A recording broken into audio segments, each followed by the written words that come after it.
it is a very central topic when you talk about what? Plurality and plural experiences. It's just self-concept is not equal plurality, but like I feel like one can't really live without the other. Happy time Happy zone, time everybody! I didn't say every many. Yes, welcome back. This is Housemates for Life, Plural Conversations. It's good to have you all here. Thanks for coming. Yay! Today we're going to talk about, Selves-Concepts. I guess I should introduce myself. I'm the Unfiltered Universe, or we are the Unfiltered Universe. Yeah, and this is Matt, and I'm here also with my headmates who will probably join me later. And we are the voices of Just a Rather Very Insane System, aka Jarvis. And we're so happy to be here today to talk to you guys about self-concepts or selves-concepts, as it's more plurally inclusive Yes. to say it that way. I'm not used to saying it that way because we've been talking about self-concept stuff for a very long time in our system. So, like, probably even pre this most recent discovery for us. Before we get started and dive deep into what on earth are self-concepts and how do they impact um, life, really, um, we want to make sure that everyone listening pays very close attention to how they're doing, because talking about selves concepts can be very triggering. It can Having your eyes opened sometimes can be uncomfortable. You may be exposed to things that you were not quite prepared to be exposed to when that happens. And so, like, please do your self care. Feel free to pause the episode, come back to it later if it's even your thing. But please do take care of yourselves and be aware that self care may be a thing that you need before we really dive into it, because I have a feeling we're going to get deep. We tend to when we hang out with Jarvis. And let's see, I'm checking my notes here. On the flip side, I want to note that this topic can be divisive. You can have some big feelings about people talking about their selves concepts. We've experienced this in conversations and we've tried to have them before. Just a reminder, this is our experience while we're talking. We'll express whatever we express the way we do. But everyone's different. Just because we exist this way and talk about ourselves this way and express ourselves the way that we do, that's not an invalidation of you or your system at all. Just because there's room for everyone to exist in the way they do, just because we're trying to create a new language or use a new language, doesn't mean that it's not zero sum. Me existing does not take the place of you existing. So please, let's try and build and leave room for everyone as we talk. Yes, thank you for that. That sounds great. All right. Gosh. I'm trying to work into. Take your time. Thanks. So when we're thinking about selves concepts, we find that the place just that you kind of have to start is from the outside. It's the first exposure we ever really had to what is the selves concept and what are our selves concepts, is recognizing how we're perceived in the roles and labels that we carry that were given to us, right?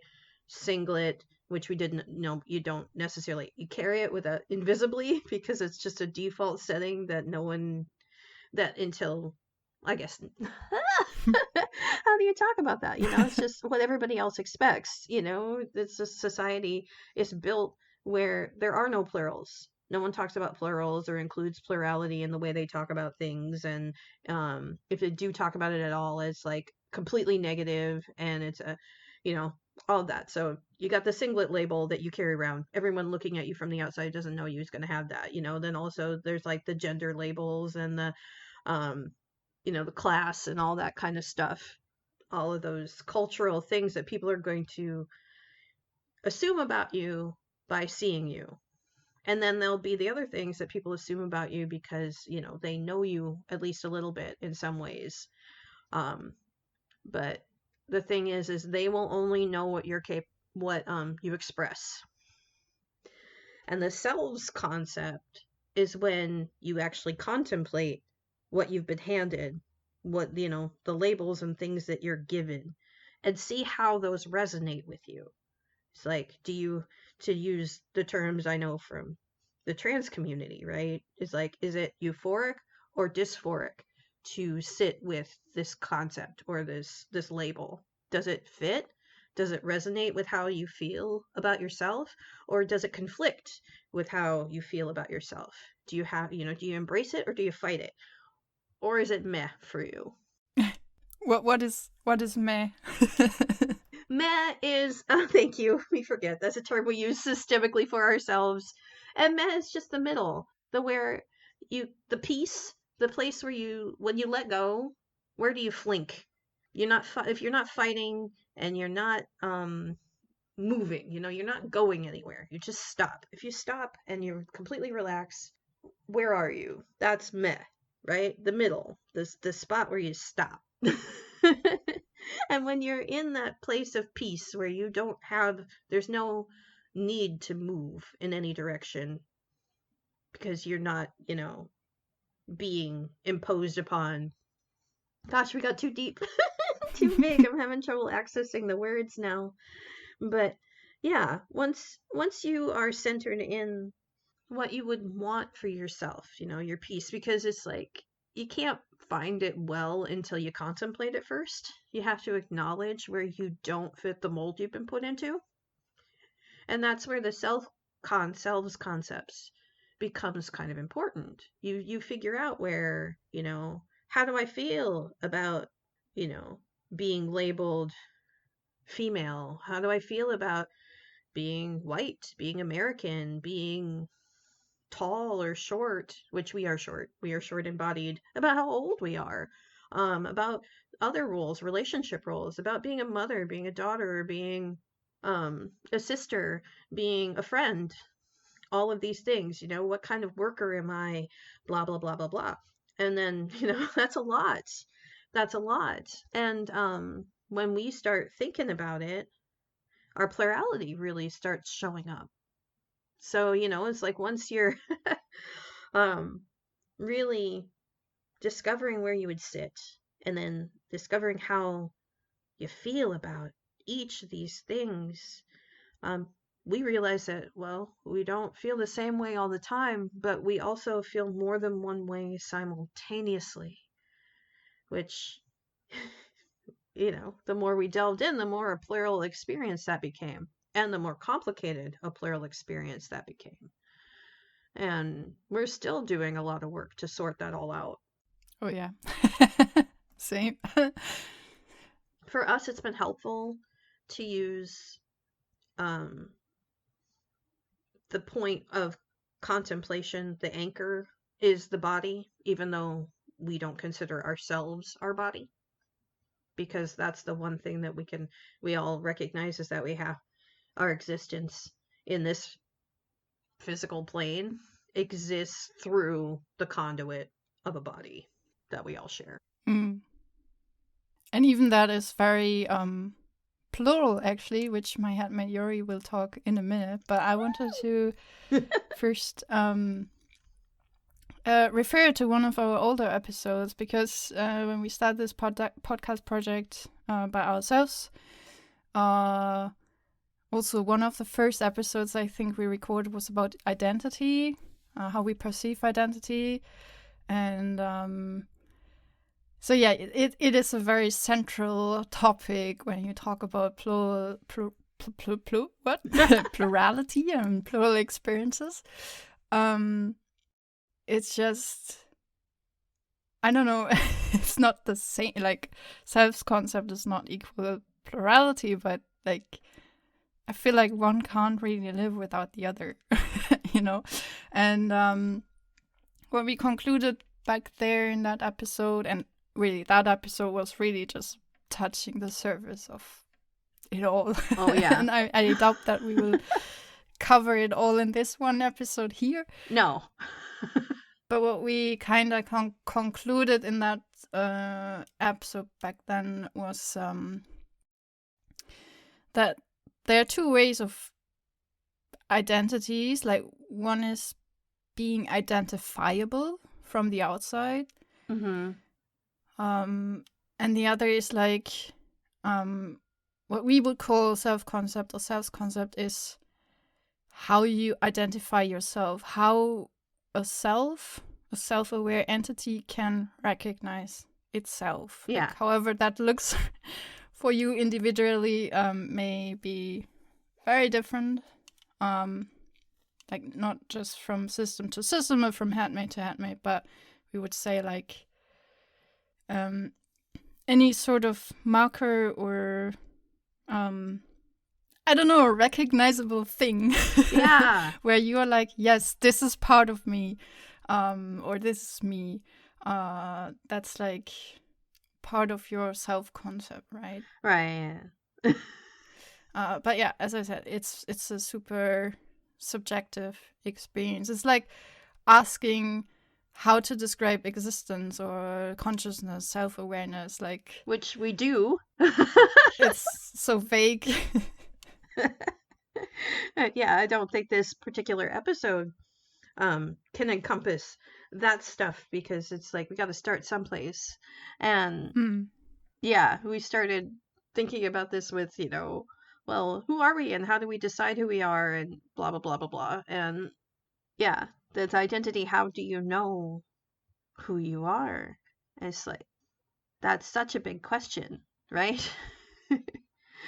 And once you discover that the self-concept, well, for us, right, once we discovered that our self-concept was not held in a single point, it was held in multiple points and way more than we can focus on all at once, right?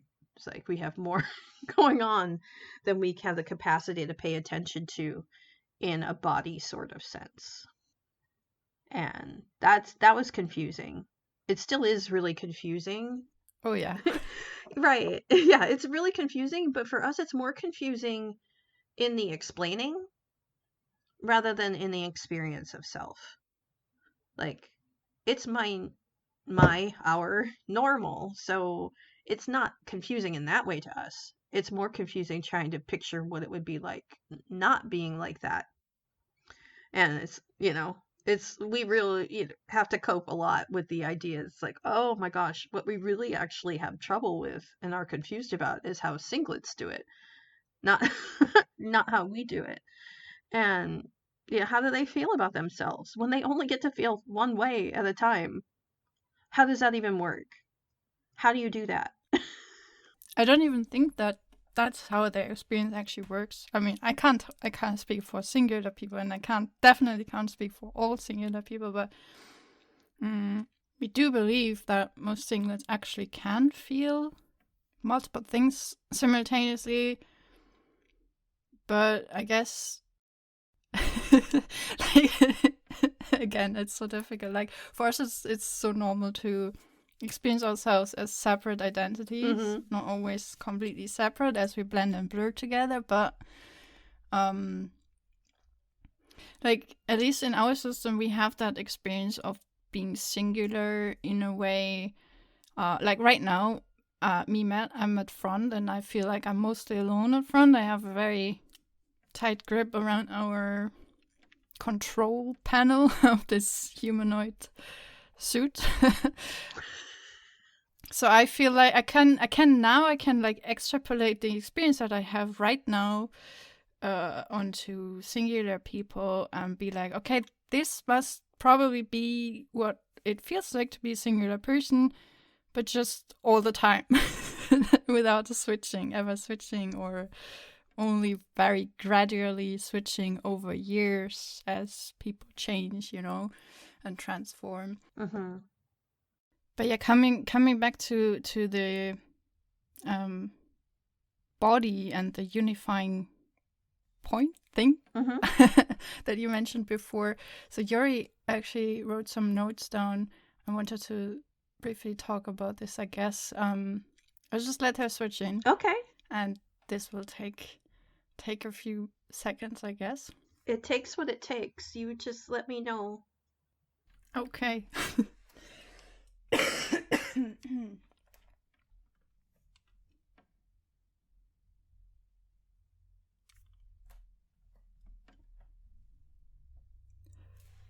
Okay.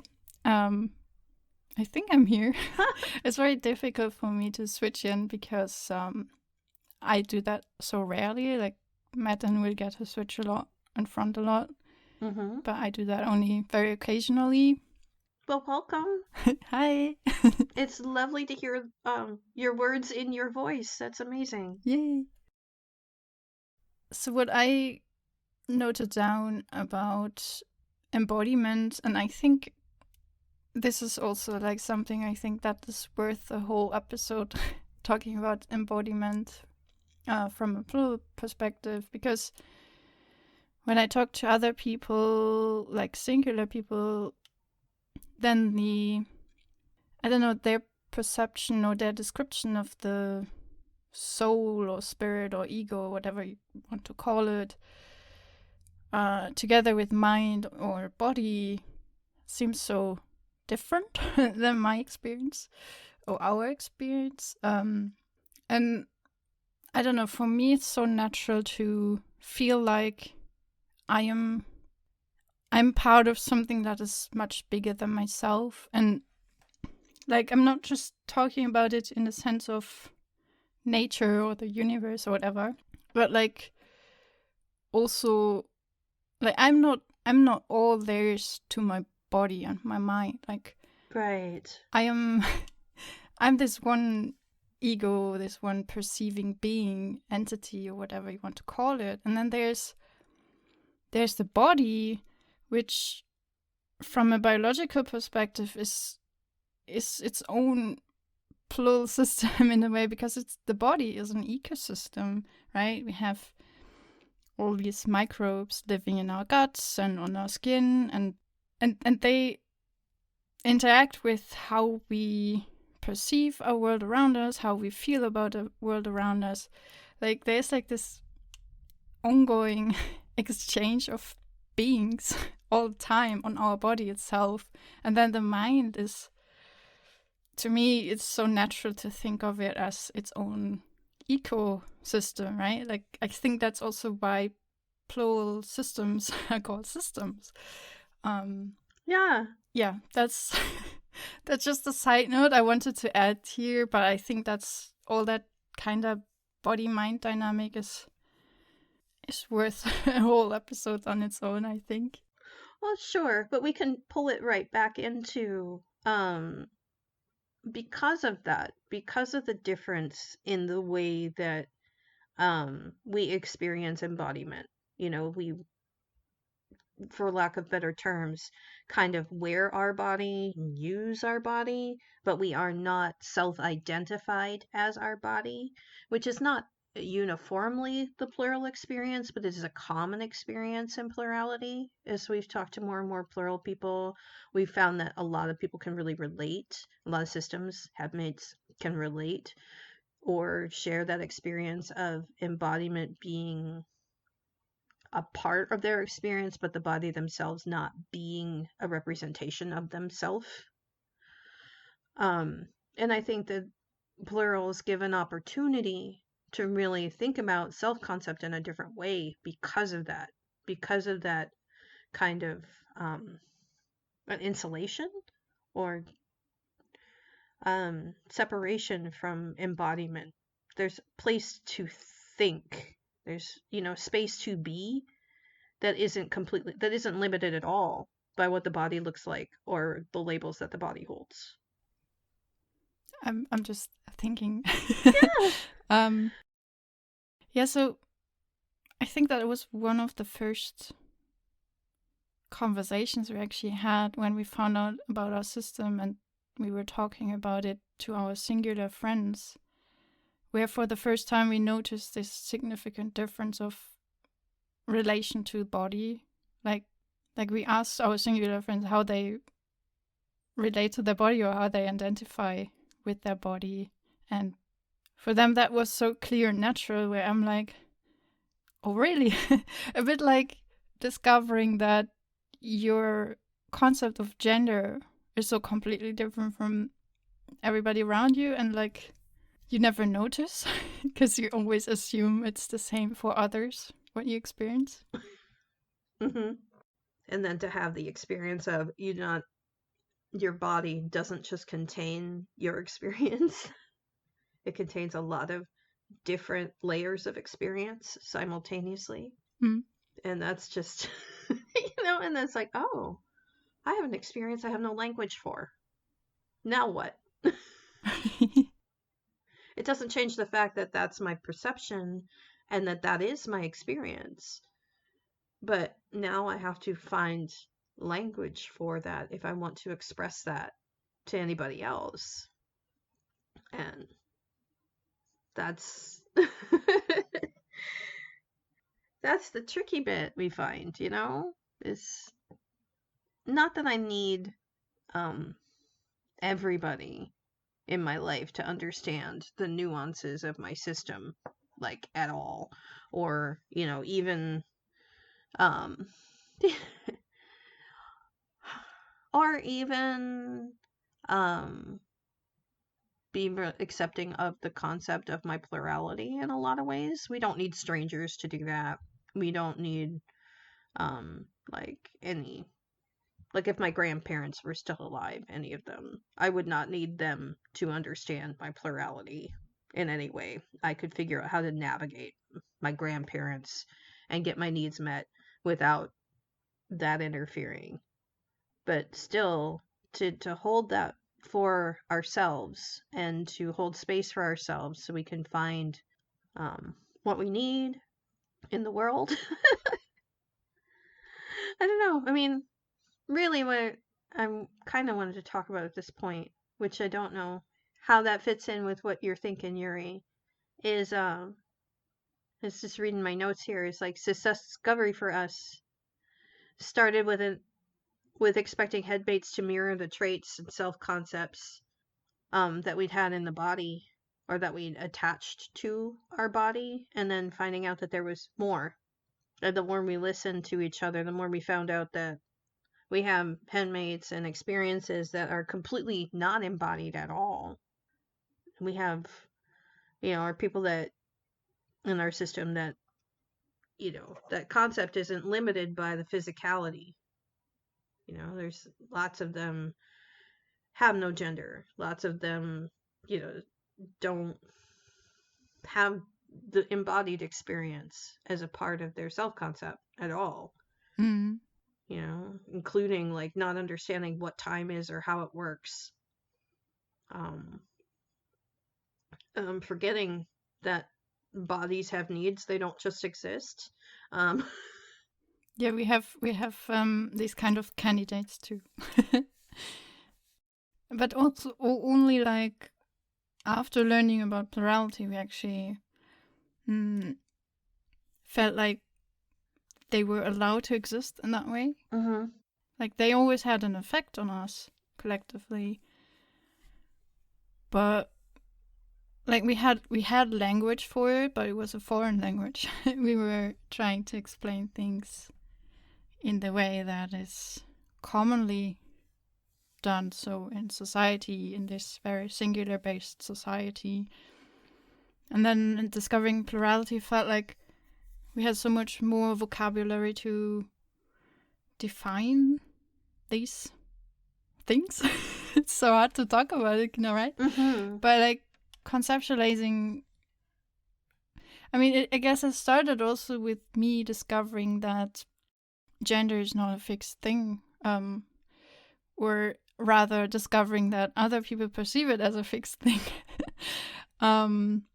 And then that there is actually language for it, there's community for it, people who get it. Mm-hmm. So all these possibilities suddenly were possible. And then things were more unfolding and defining for ourselves. Yeah.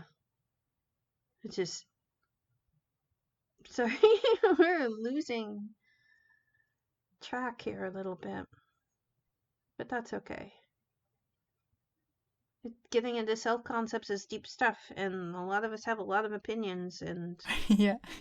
there's a lot of disagreements about how we feel, so, and who we are. Oh yeah.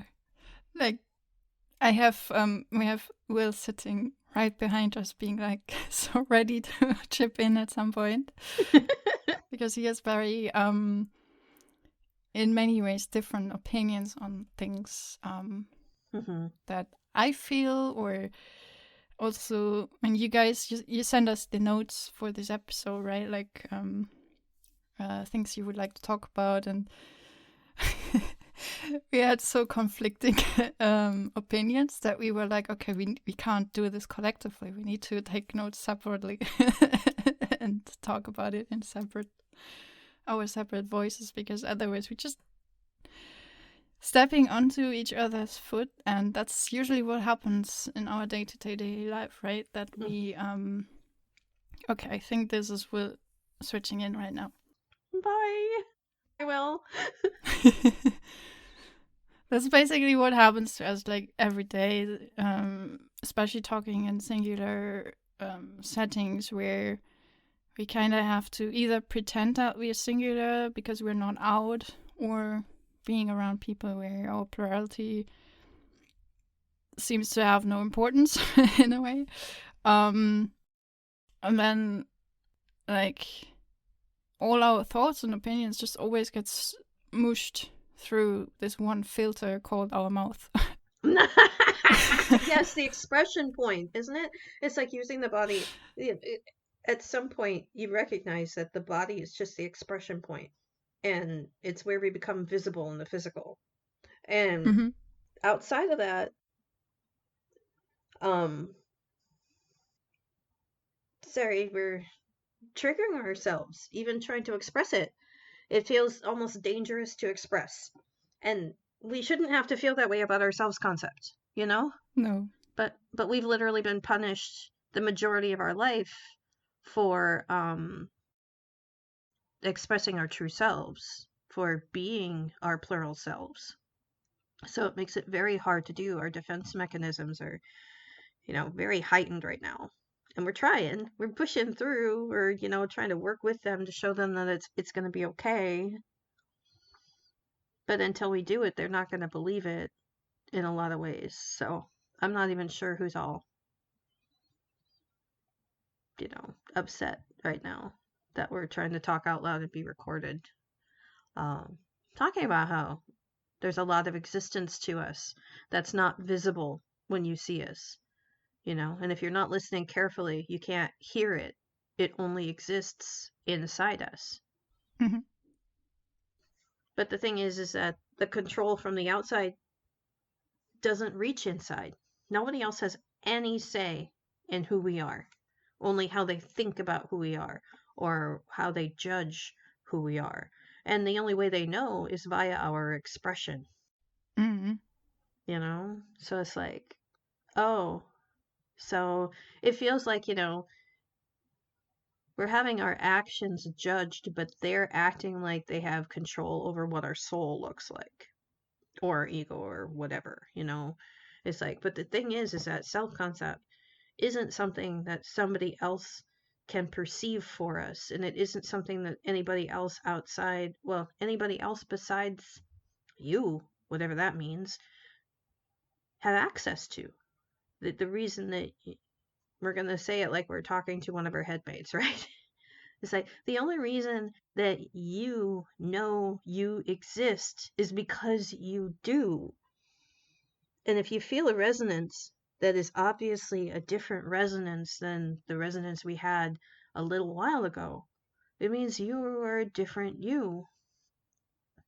And we are not the same, even if we exist in the same body, even if people tell us we're impossible or you can't do that. Doesn't matter. We still are and we still do.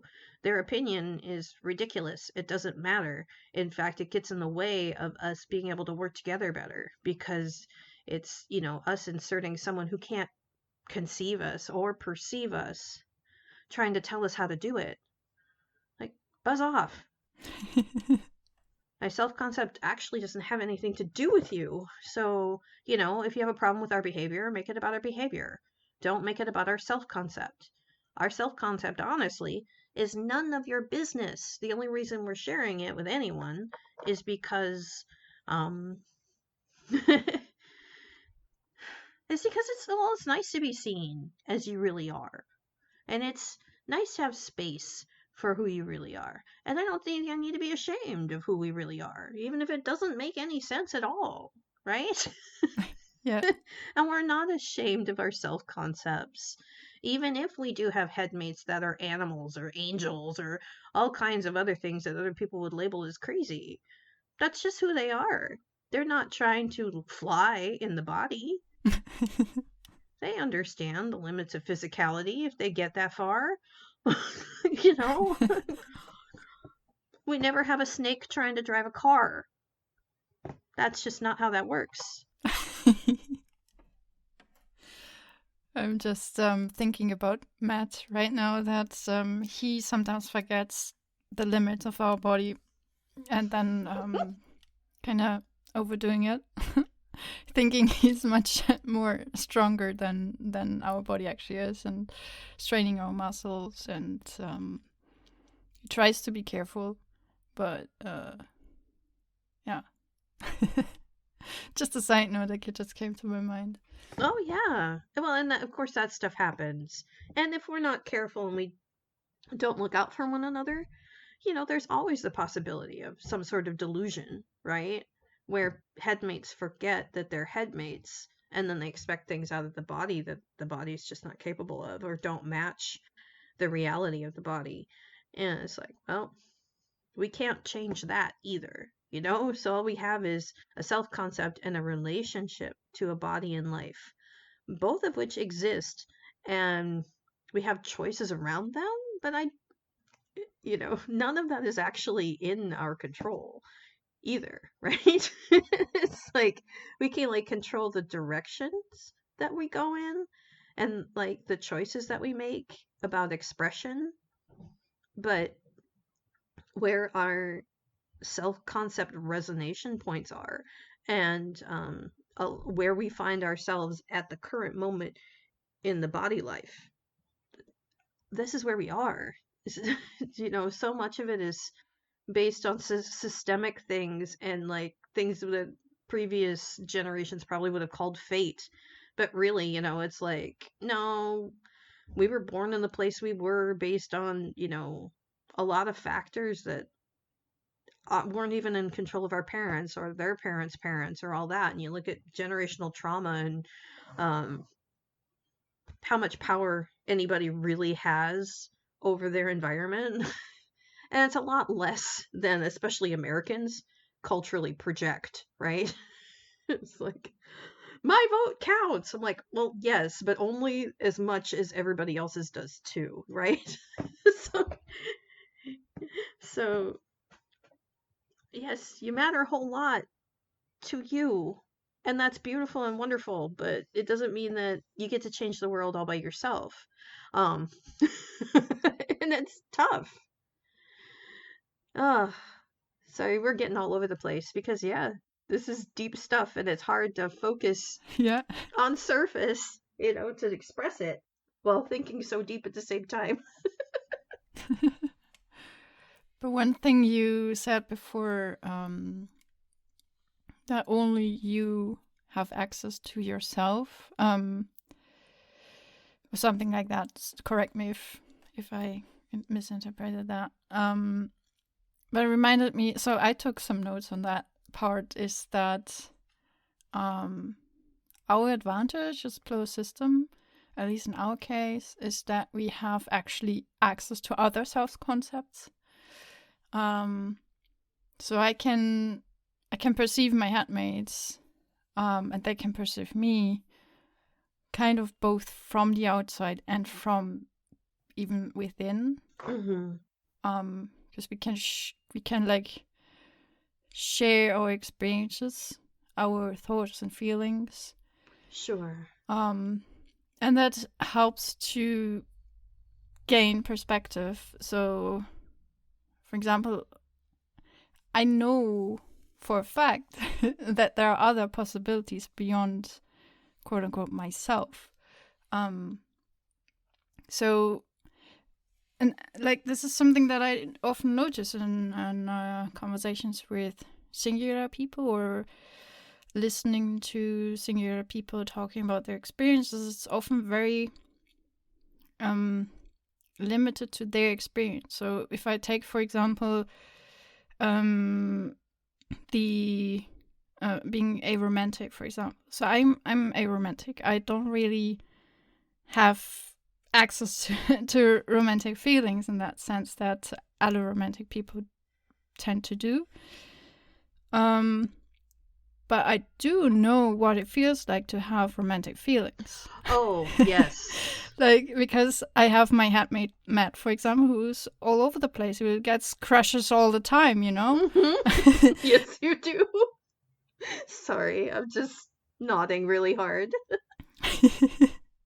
And then, so, and it took us a long time to understand that, and it only really clicked with that through the plural lens, because when I listen, for example, to singular people who are aromantic and then wonder what does it actually feel like to have romantic feelings and stuff, I can explain that right away.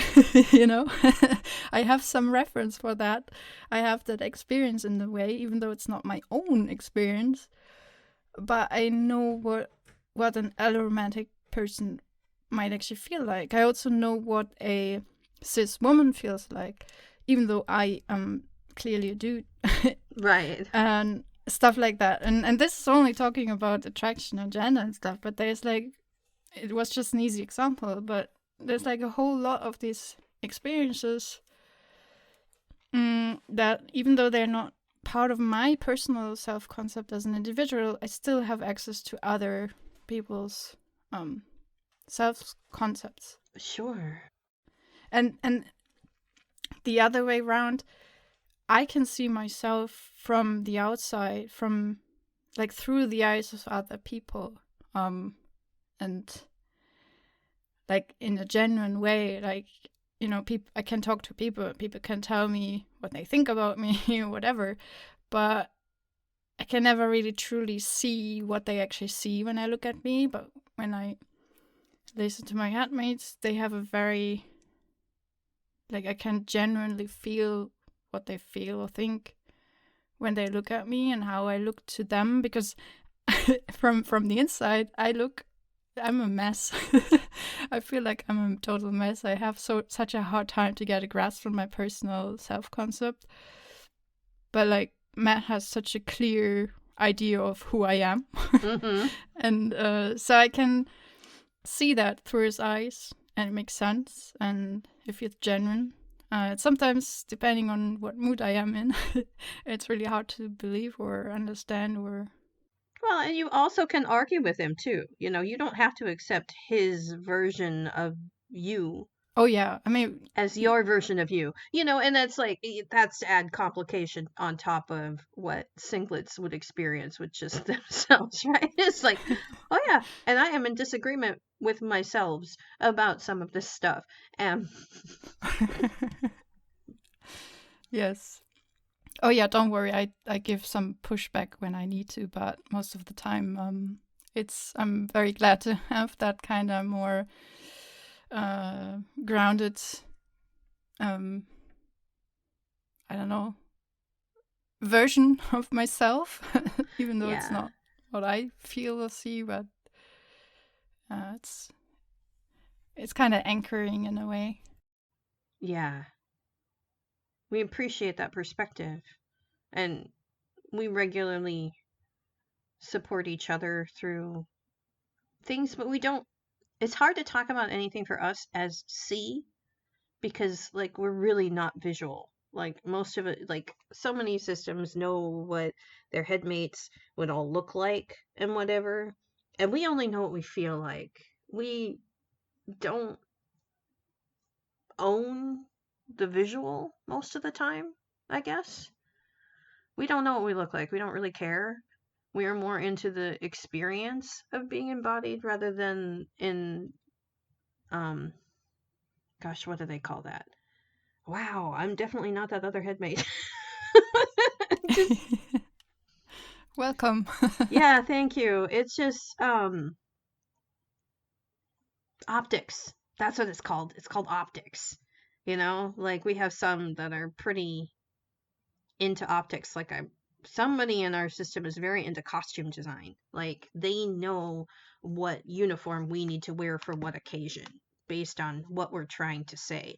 And I'm not sure that they have done their homework well enough, you know, to really know what other people are going to think, but they definitely know how they think and and what they think about that. And that's not me. I don't give a crap what we look like. It's like, are we covered appropriately for where we are going? Is there anything hanging out that shouldn't be hanging out that could get us in trouble? And are we dressed to have a good experience? Is the clothing comfortable? You know, do we like the colors? Do we like the sentiment that's on the shirt? You know, that kind of thing. But we're not looking good for anybody, including ourselves, because we don't care.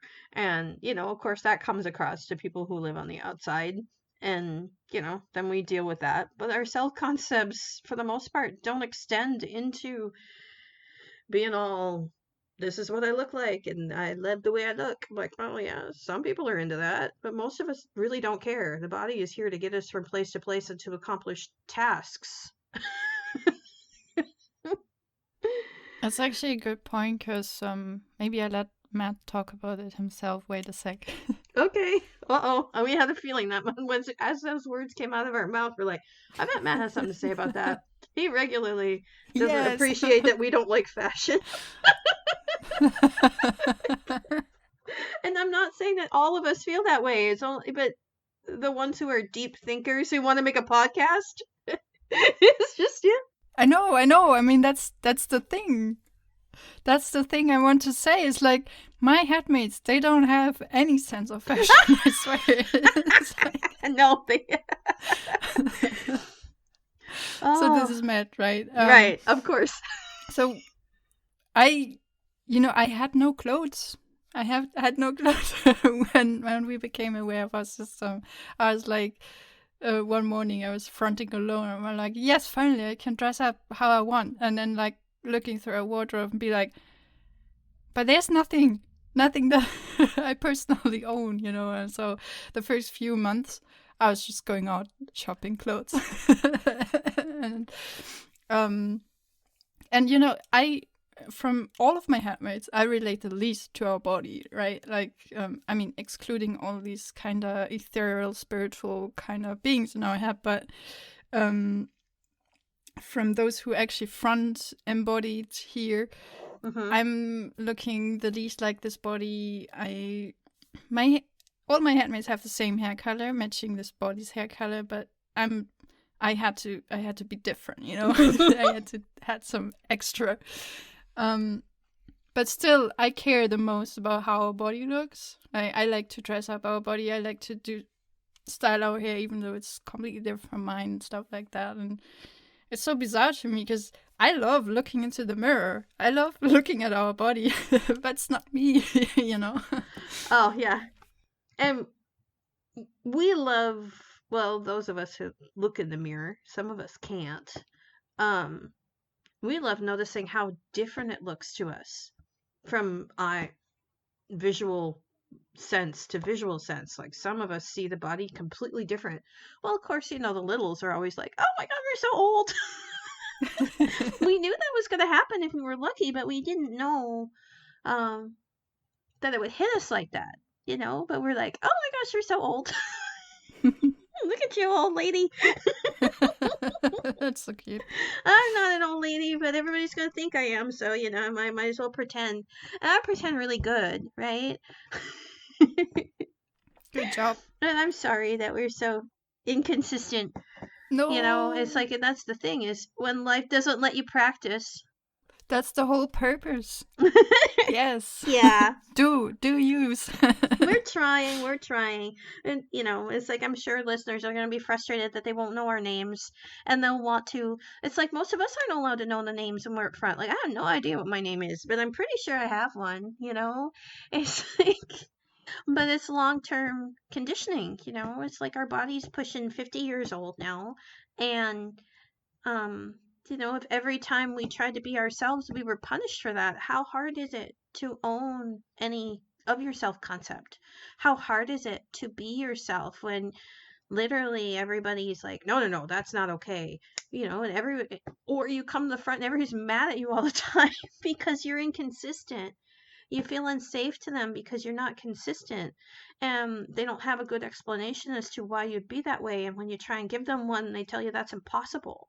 Like, oh, great, cool, I'm impossible. I still exist, but I'm impossible. Yeah. Hi, Matt.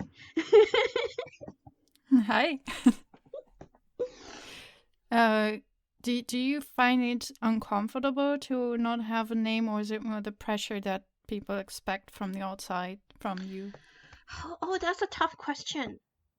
Because it's not really pressure.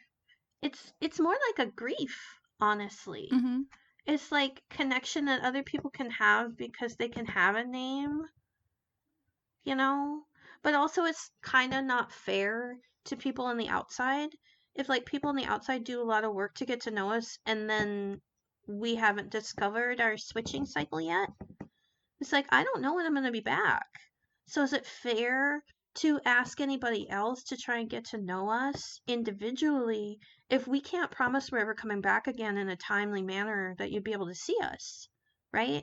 It's like, let's say I'm a spring person and I'm not going to be back again till next spring. Are you still going to be around looking for me come next spring, right? Mm. Or will you have forgotten all about me by the time I come back? And what's reasonable to expect of somebody else, right? And it's like we've got this weird balance between, it's like what's appropriate in relationship. In the modern world, everybody's so busy, we can't get our physical friends to spend time with our physical body, Yeah, that makes sense. you know? So no less get to know our headmates and extend time and energy towards a relationship with them individually, It's like most of my friends are parents and grandparents and they got a lot going on all the time, so they don't have time to get to know our individual headmates, my headmates, me, and so then we're still caught up in the idea that we can't do that for ourselves and letting other people's interest and all that stuff kind of define who we are in a way that we're not really proud of and we're not happy about. But that's part of, our core trauma extended into our self-concept. We let people in there that we shouldn't have let in there, and we've been trying to cope with the messes that people who didn't have any interest in us trying to tell us who we were and who we could be.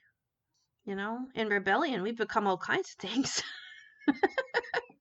Thank you so much for sharing that. Oh, you're welcome. We don't get much of a chance to talk to people because, if we're talking to you guys is fine. And then talking to the audience apparently is going to be okay, maybe.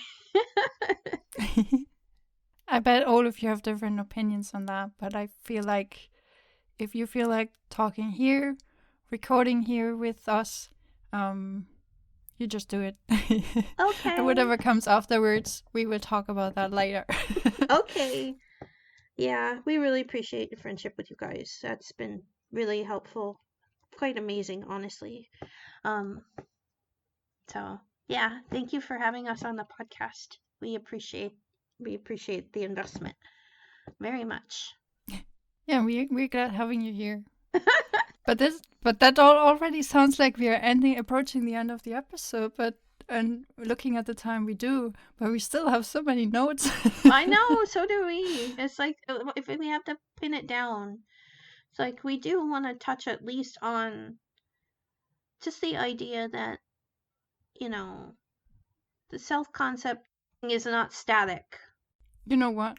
Let's do it like this. This was part 1 of Selves-Concepts and Plural Conversations, Housemates for Life podcast. And we will hear you in the next part, continuing this conversation. How about that? That sounds good. Yeah, this is like a convoluted, kind of slow, honestly, if we're going to introduction to it, because it's too big. It's so big. And the more you talk about it, the bigger it gets. Yes. Thanks everybody for listening. We're the Unfiltered Universe, and this is Headmates for Life, Plural Conversations. Thank you so much for joining us. Yes, thank you also from us. This is Matt from The Voices of Jarvis, and also my headmates were around, Will and Yuri. And yeah, thanks for listening, everybody, everyone. Yeah. And looking forward to many more episodes. Absolutely. Bye. Bye. Hello, quick test. I'm all alone here right now, waiting for the Unfiltered Universe. So how do you feel about continuing recording right now, but like splitting the episode, or would you prefer to continue recording at another time? Oh, we're fine with recording some more right now. That's not fine. That's fine. Good. Because yeah, we have a lot more we want to talk about, so. Yeah, we are so into the mood right now. Mm-hmm. But yeah, just wanted to check with you guys. Absolutely. Thank you, Matt. I clapped 3 times. I don't know. Good. Did you hear the claps?